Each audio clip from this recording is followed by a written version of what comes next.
Hello बच्चों, कैसे हैं आप लोग। उम्मीद करते हैं कि आप लोग सही होंगे। और हम लोग अभी तक जो है क्वेश्चन नंबर 3 तक डिस्क्राइब कर चुके हैं और 3 तक का आंसर देख चुके हैं। और ये जो चैप्टर का आंसर हम लोग देख रहे हैं इनसाइड द अर्थ, ठीक है, उसका हम लोग चौथे क्वेश्चन से डिस्क्राइब करना शुरू करेंगे। तो चलिए शुरू करते हैं। कहता है क्या कि पहला चौथा क्वेश्चन देखेंगे, describe the rock cycle with the suitable diagram. कहता है डायग्राम के माध्यम से रॉक साइकिल को दिखाइए। रॉक साइकिल होता क्या है? कहता है rock undergo a cycle of transformation. Rock जो है ना एक ट्रांसफॉर्मेशन का एक साइकिल होता है ना।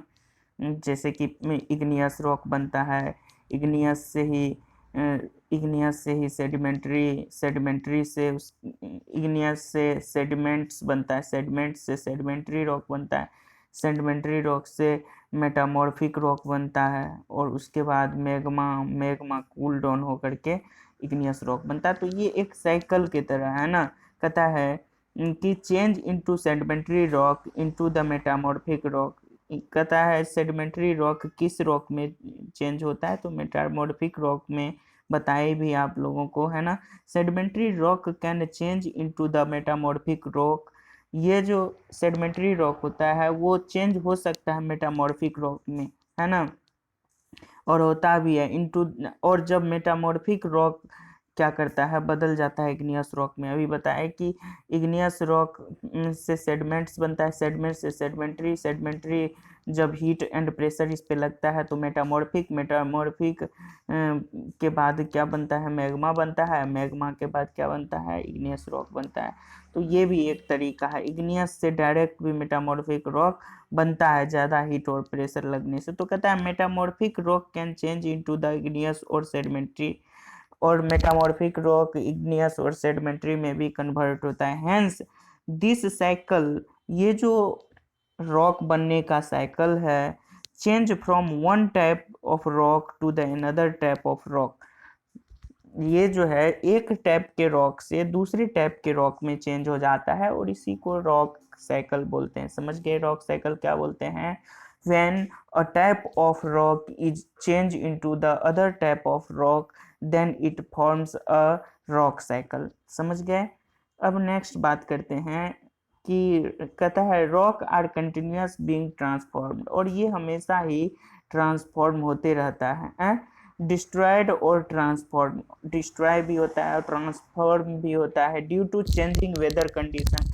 अब देखिए इस चेंजिंग का जो है कारण क्या होता है, तो ये वेदर के कंडीशन चेंज होने से हो जाता है, या उस पर फोर्स लगता है, चाहे विंड का लगे, रिवर से के द्वारा जो टूटा रिवर जो उस पर चलता है तो उससे भी टूटता है, ग्लेशियर के वजह से, अर्थ के मूवमेंट के वजह से। इन सब कारणों से जब रॉक टूटता फूटता है तब जा करके भी क्या होता है, रॉक कंटिन्यूसली बनते रहता है, ठीक है, टूट टूट करके। तो अब नेक्स्ट बात करेंगे what is the usefulness of the rock and mineral to us. हम लोगों के लिए जरूरत क्या है ना, क्या उपयोगिता है रॉक का और मिनरल का, हम लोग वही देखेंगे। कहता है rock and mineral are very useful to mankind. आदमी के लिए जो है, मानव जाति के लिए रॉक और मिनरल का बहुत ज़्यादा उपयोग है ना। Following are usefulness of rock and mineral, जो कि निम्नलिखित लिखा हुआ है। कहता है डिफरेंट वेजिटेशन, अलग अलग वेजिटेशन के लिए, मतलब वेजिटेशन मतलब पौधे सब उगाने के लिए, अलग अलग तरह के पौधे उगाने के लिए, डिफरेंट टाइप ऑफ मिनरल्स और इंडस्ट्रीज। अब देखिए जितना भी मिनरल्स मिलता है इंडस्ट्री के लिए, जिसमें हम लोग मिनरल से बहुत सारे प्रोडक्ट बनाते हैं इंडस्ट्रीज में, जितने भी मिनरल मिलते हैं वो हम लोगों को अर्थ के अंदर से ही मिलता है। तो एक तो इसके लिए भी जरूरत होता है different rock material for construction purposes. देखिए अब रॉक मटेरियल का यूज कंस्ट्रक्शन पर्पसेज के लिए भी होता है, जैसे मार्बल सबका बिल्डिंग बनाने के लिए। ये जो आप देखते हैं बिल्डिंग जो बनता है रॉक, वो भी रॉक का ही तोड़ तोड़ के न बनता है, जिसको हम लोग गिट्टी कहते हैं, है ना। Different chemical for the medicine, fertiliser industry. और देखिए केमिकल सब जो निकलता है रॉक से जो मिलता है वो होता है क्या, ये मेडिसिन के लिए भी इस्तेमाल होता है और साथ ही साथ फर्टिलाइजर के लिए भी।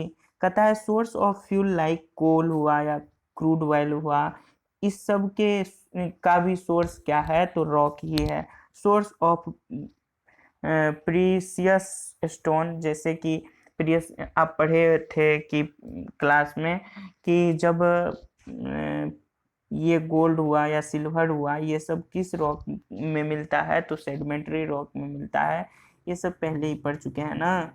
अब नेक्स्ट देखेंगे, कहता है कि why do we get both fossils and fossil fuels primary in the sedimentary rocks. ये सब जो है ना प्राइमरी और सेडिमेंट्री रॉक्स में फॉसिल और फॉसिल्स फ्यूल क्यों मिलता है, तो कहता है fossils are the preserve remain और टेरेंस ऑफ एनिमल्स। ये क्या है, फॉसिल्स क्या है, प्रिजर्व रिमेन्स मतलब बहुत पहले जो रिमेन्स है अंदर में, पृथ्वी के अंदर में, अर्थ क्रस्ट में, वही जो है जब ट्रेस किया जाता है एनिमल और प्लांट को and other organism from the remote past, बहुत पहले का, fossil fuel are the fuel formed by the natural process. और ये फॉसिल फ्यूल जो बनता है वो नेचुरल प्रोसेस से बनता है ना, सच एज डिकम्पोजिशन। अब उसके अंदर जो प्रोसेस इन्वॉल्व होता है उसको क्या कहते हैं, डिकम्पोजिशन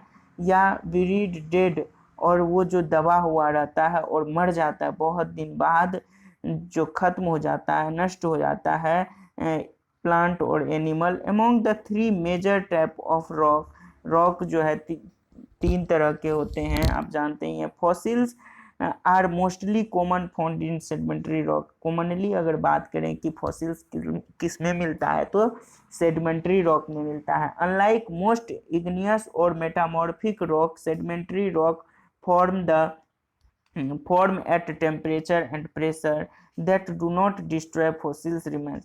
कहता है क्या कि हम लोग जानते हैं कि इग्नियस इग्नियस के और मेटामॉर्फिक रॉक जो होता है, इग्नियस और मेटामॉर्फिक रॉक, सेडिमेंट्री रॉक जो बनाता है वो बहुत ज़्यादा टेम्परेचर और प्रेशर से बनता है।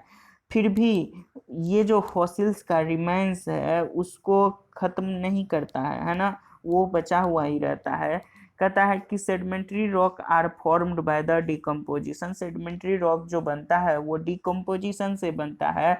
The sediments layer of the layer making it is easy to contain fossils. और सेडिमेंट्स में क्या रहता है, फॉसिल्स रहता है और फॉसिल्स फ्यूल रहता है। Sedimentary rock are soft rock. और सेडिमेंट्री रॉक का नेचर कैसा होता है, तो ये सॉफ्ट नेचर का होता है। Thus it does not destroy the fossils, इसीलिए ये क्या करता है, फॉसिल्स को डिस्ट्रॉय नहीं करता है इन लॉन्गर रन, बहुत ज़्यादा दिनों तक, है ना।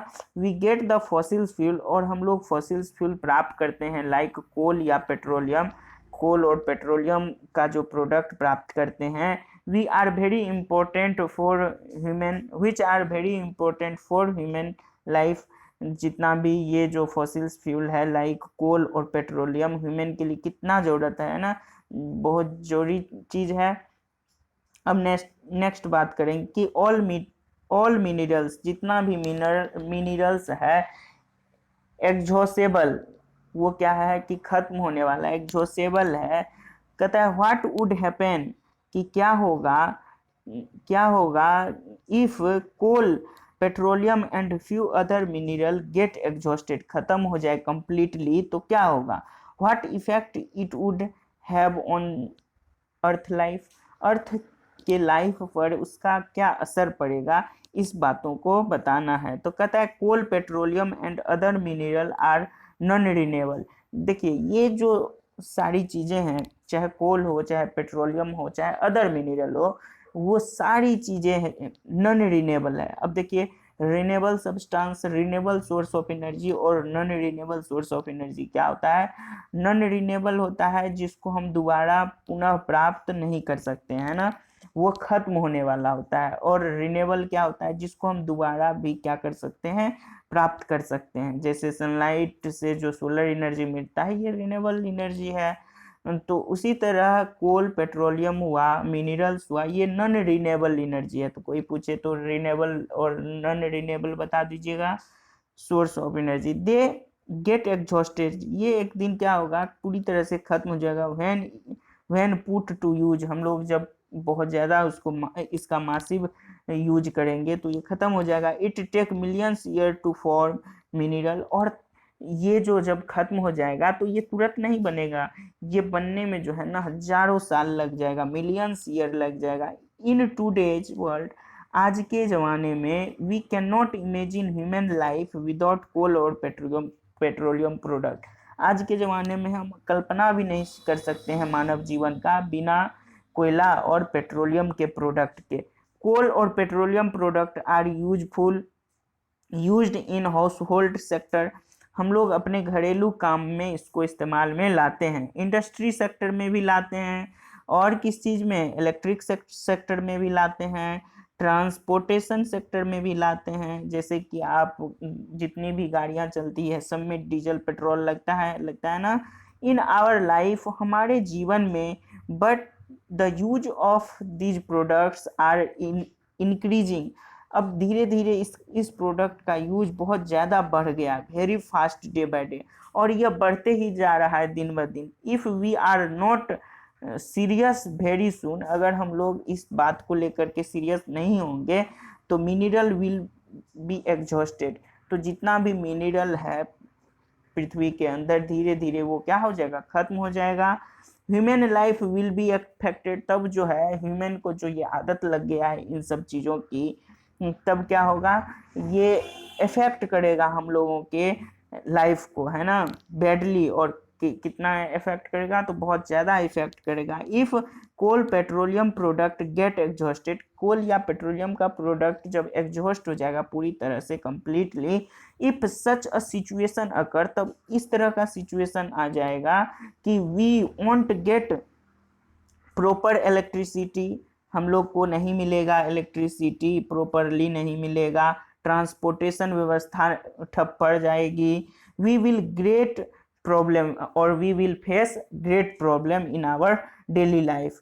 Okay, all household items, जितना भी हाउस होल्ड आइटम्स है, विल बी वेरी कॉस्टली, तब क्या हो जाएगा, सब बहुत महंगा हो जाएगा। Food items will be available, मतलब फूड आइटम्स भी हम लोगों को सही समय पर नहीं मिलेगा, क्योंकि जब ट्रांसपोर्टेशन ही बंद हो जाएगा तो फिर हम लोगों को सही समय पे हर चीज़ तो नहीं मिल सकता। अब मान लीजिए हम लोग यहाँ पर सेब खरीद के खा रहे हैं, जबकि यहाँ का जो इन्वायरमेंट है वहाँ सेब उगाने के लिए नहीं है, तो वो कश्मीर से आता है या ठंडे प्रदेशों से आता है, तो उतना दूर से ट्रांसपोर्ट होकर के आता है। अगर मिनरल ख़त्म हो जाए, पेट्रोलियम ख़त्म हो जाए, डीजल ख़त्म हो जाए, तो क्या वहाँ से यहाँ तक आ पाएगा, नहीं आ पाएगा, है ना। इलेक्ट्रिसिटी जनरेट नहीं होगा कोल से, तो कैसे होगा। तो कहता है in short survival of human life will be very difficult, और क्या हो जाएगा, ह्यूमन लाइफ जो है बहुत डिफिकल्ट हो जाएगा सर्वाइव करने के लिए पृथ्वी पर। समझ गए इतना, तो इसको भी लिख लीजिएगा, सारा लिखते जाना है ना। Differentiate between crust, mental, igneous and sedimentary rock. अब कहता है कि पहले जो है ना आप क्रस्ट और मेंटल में डिफ्रेंशिएट कर लीजिए, उसके बाद इग्नियस और सेडिमेंट्री रॉक में। तो पहला देखिए क्रस्ट क्या है, क्रस्ट तो जानते ही हैं, यह आउटर मोस्ट और थिनेस्ट, आउटर मोस्ट के साथ साथ thinnest layer of the earth होता है, और ये कितने किलोमीटर का होता है, तो 35 किलोमीटर का होता है। कहता है forms of only 0.5% of the total earth volume, और जो अर्थ क्रस्ट होता है वो 0.5% टोटल अर्थ वॉल्यूम का होता है। कितना होता है, 0.5% of the total earth volume. फिर देखिए कि मेंटल क्या होता है, मेंटल मिडिल वाला लेयर होता है, पहले ही बता चुके हैं, ये क्रस्ट और कोर के बीच का जो है मोटाई होता है वो मेंटल होता है, और इसकी मोटाई की बात करें तो 2900 किलोमीटर की होती है। दूसरा देखेंगे कि ये टोटल अर्थ के वॉल्यूम का 16% है, अर्थ के वॉल्यूम का कितना है, 16% का है। और इसकी मोटाई हम पहले ही बता चुके हैं 35 किलोमीटर का है क्रस्ट का, और इसका 2900 किलोमीटर का है। फिर देखेंगे कि ब्रोकन कहता है broken in large Continental block called plates. जब लार्ज कंटिनेंटल प्लेट जो है ब्लॉक हो जाता है तब उसी को क्या कहते हैं, प्लेट कहते हैं। क्या कहते हैं, प्लेट कहते हैं। कहता है this layer is particularly molten, और ये जो हम बात कर रहे हैं किस लेयर की, मेंटल के लेयर की, ये मोल्टेन स्टेट में होता है ना। लिथोस्फेयर और crust floated on this layer, और इस लेयर पर क्या होता है, लिथोस्फेयर या जो है क्रस्ट तैरता है ना। अब बात आती है कि the layer is known as sial. Sial जो है ये कहाँ मिलता है, तो अर्थ क्रस्ट में मिलता है, सिलिकॉन एल्युमिनियम का है ना। सियाल और सीमा, सियाल और सीमा। और फिर देखेंगे अगर मेंटल की, तो this layer made up of iron magnesium और सिलिका। और ये जो मोल्टेन स्टेट में रहता है तो इसमें क्या क्या मिलता है, आयरन मिलता है, मैग्नीशियम मिलता है और सिलिका मिलता है। अब नेक्स्ट देखेंगे किस चीज़ में हम डिफरेंस देखेंगे, इग्नियस रॉक और सेडिमेंट्री रॉक में, है ना।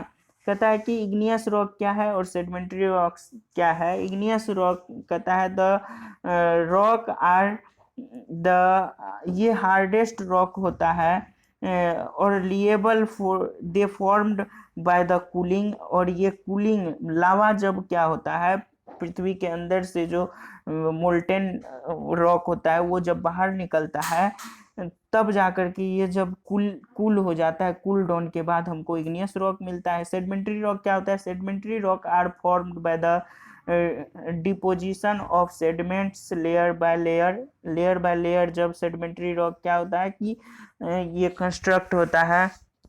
कहता है कि rock are hard and compact. ये क्या होता है, इग्नियस रॉक हार्ड होता है और कॉम्पैक्ट होता है। रॉक्स आर सॉफ्ट, ये क्या होता है, सॉफ्ट होता है। Rock do not form layer, ये इग्नियस रॉक लेयर फॉर्म नहीं करता है। दिस रॉक फॉर्म लेयर, और सेडिमेंट्री रॉक क्या करता है, लेयर फॉर्म करता है। ये जो इग्नियस रॉक है उसमें कंटेन होता है क्या चीज, क्रिस्टल रहता है। और इसका साइज भी क्या होता है, इग्नियस रॉक का वेरी करता है, डिफरेंट डिफरेंट तरह का होता है। These rock do not contain crystal. अगर आप सेडिमेंट्री रॉक की बात करें तो इसमें क्रिस्टल नहीं होता है। वहीं अगर बात करें फिर इग्नियस रॉक की, तो rock do not contain fossil fuel, और इसमें जो है इग्नियस रॉक में कोई फॉसिल्स नहीं होता है ना।